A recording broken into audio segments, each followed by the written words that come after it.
down the usual dirt path that ran along the woods next to their property. My grandpa passed by another person on the trail who Sherry instinctively barked and pulled towards like most dogs do when they see strangers. My grandpa said hello to the stranger, who had a large hood up, but the stranger just walked past without even batting an eye, so he and the dog kept walking.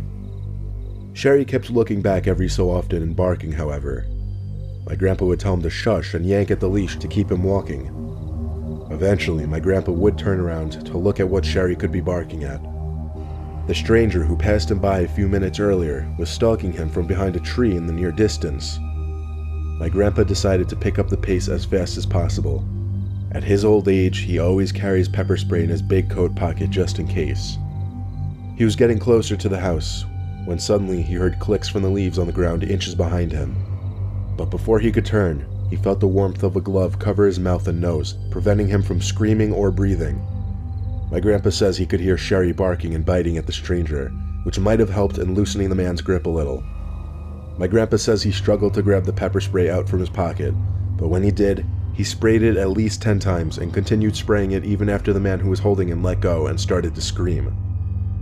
My grandpa came as close as he could to a run to escape back to his house. He was perfectly okay.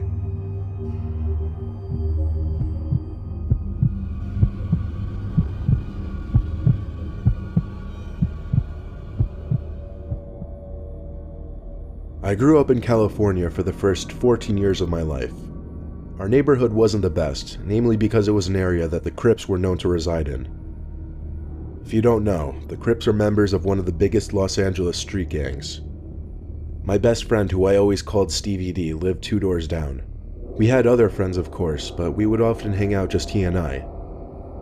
We'd usually ride our bikes together around town or play video games, just basic kid stuff.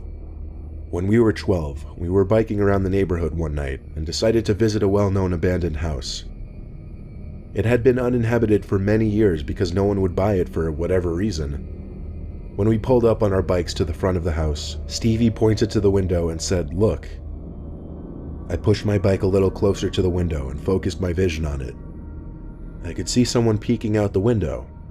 I couldn't tell if they were looking at us or not, but it was definitely a person's face sitting between the curtains.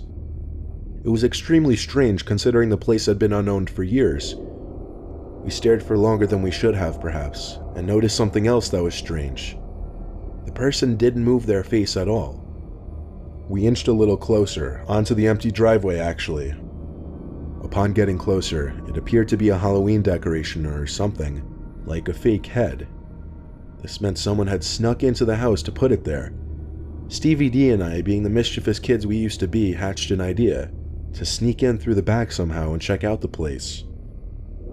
We hid our bikes on the side of the house behind an overgrown bush, then snuck into the yard. To our surprise, the back door was already unlocked, but when we came to think of it, it wasn't that surprising considering it seemed someone had already broken in to put that fake head there. We stepped into the house, but we didn't want to turn the lights on and expose the fact that we were in the house. It was dark in there, but not pitch black, so we could make our way through the house.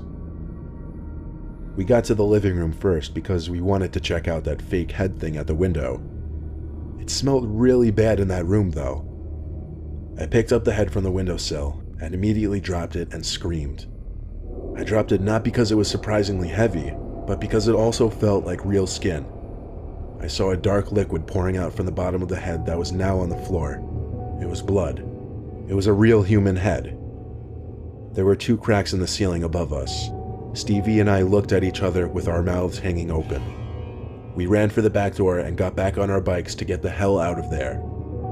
Anyone in our immediate area learned pretty soon that the head belonged to a victim of the Crips, who apparently placed the head there as some kind of message.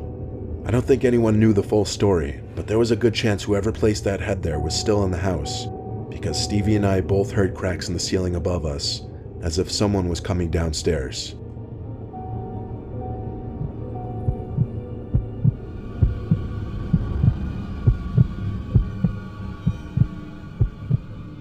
Last year, a guy came to my house's door around 9 p.m. He knocked on the door, so I got my mom, and she went out to see who it was.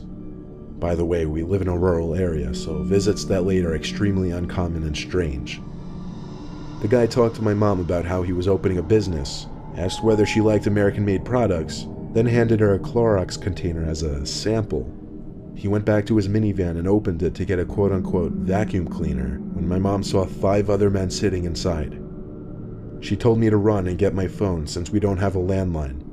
I couldn't find it, so I got my knife and stood around the corner.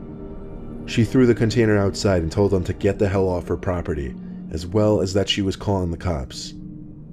They peeled out of the driveway and we never saw the car again.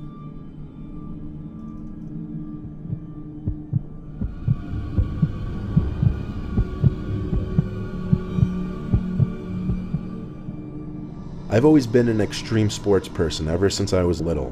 Mountain climbing, parasailing, scuba diving, though I've always been an avid skier. I'd go upstate skiing at least 10 times a season, sometimes with friends, sometimes alone.